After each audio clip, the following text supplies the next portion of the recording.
I want to hop back in time, not just in Kirby's speech. He spoke about COVID babies. And that's the first time I've heard anyone use that term to refer to college athletes. But Yeah. that's what Kirby calls the guys that were recruited during 2020. And we all know about Brock Bowers sending the footage in, running up the mountains and running through the grapes and Napa and all that stuff. But it wasn't just him. There were a lot of guys that Georgia had to keep tabs on virtually, and it obviously paid off. I mean, that class has won a couple natties if they've stuck around for it. So, Rusty, let's take a look back, man. What was it like to cover recruits during this period? And could you have predicted the amount of success that this Georgia class was going to have at that point? You didn't know which way it was going to go because, when we were all together at another place, I kind of felt like Georgia was at a disadvantage because Georgia does such a good job on their official visits. If you get those families there, that Georgia has a pretty good hit rate on their top targets. And I thought, man, these kids aren't going to be. Think about this: Brock Bowers and his family flew from Napa Valley to Atlanta, got in a car, drove to Athens, got there, and walked around. And I believe they had to FaceTime Coach Hartley as they're walking around the campus, and he's pointing at, hey, that's our stadium, and you look right there, and that's where we do the dog walk. Just think about Todd Hartley sitting there knowing that his top target is 4 blocks from him, and he can't go see him. He can't shake the dad's hand. And man, it's just so I'm glad we're past that. But I'll tell you this, the one thing I'll tell you is that Georgia did a tremendous job of getting those prospects to send in that tape. They didn't have camp. You know what they did? They had those kids. Look, Javon Bullard sent in one every day until somebody damn signed him. Kamari Lassiter, they would send, they would ask them to do drills and stuff like that and film it, and they were sending those things in. So, which is really, kind of innovative. Look, that's the only way you could get tape then. And man, they hit. I remember going to see Smile Munden at Paulding County, and that was the first school that I was able to go watch work out. And that's when Georgia High School opened up the weight room, and I think only 15 kids at a time could work out. So Smile Munden walks in. He's in the other corner. I didn't know what was going on in the world. I didn't want to get anybody sick. I didn't want to get sick. I just went over there, stood in the corner.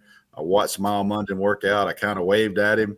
I was probably 10 foot away with a mic stand doing an interview with him, trying to get it. But man, those days were rough. But, we got through it. But Georgia, how they adapted during that time is going to pay off this season because they got some very key members of that class. They're going to give them big minutes this year. Palmer, you wrote about it. It wasn't just the COVID baby stuff. It was the retention rate that Kirby really hammered home of just keeping guys around. And I think it's like a chicken and the egg thing now. It's the culture that they have. I'm going to put we're going to have a swear jar on culture. We got to stop talking about culture. I'm getting tired of it, but it clearly works. Guys want to stick around. They want to come to work. They want to come play in this environment, even with all the bad stuff that everyone wants to focus on this offseason.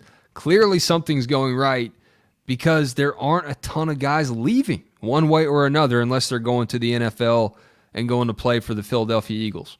Yeah, and the coaches too. I mean, because Kirby talked about that with the retention rates, is that all 10 assistants that are on this year's coaching staff were on staff last year. Obviously, that you're replacing Todd Munkett at the offensive coordinator spot, but Mike Bobo being on staff, he said that he doesn't know if that's ever been done before with a national championship winning team.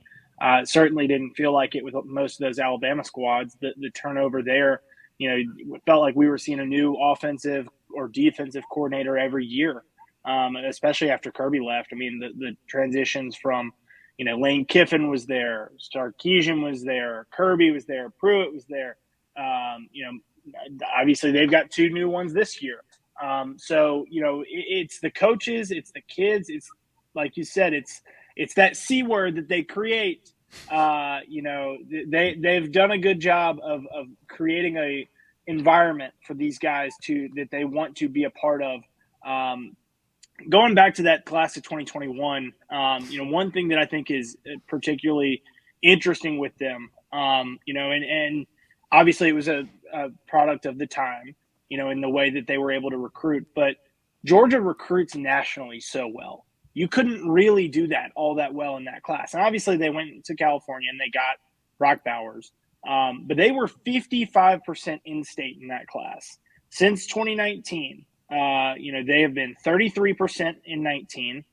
2020, they were 32%. 2021, like I said, 55%. 2022, they upped it a little bit to 43. And then this past class, they signed 23% in-state kids. They were forced to not only evaluate incredibly well, but evaluate that in-state talent, because people didn't know where they could go. It wasn't easy to travel. And so, staying in-state was attractive. And obviously it's a huge bonus that the Bulldogs have, that it's such a talent-rich state in Georgia. But it's also, it might have been a little bit detrimental to them there as well, because of that reach that they've been able to create under Kirby Smart. Those COVID babies, we're going to be talking about them for a long time, I believe.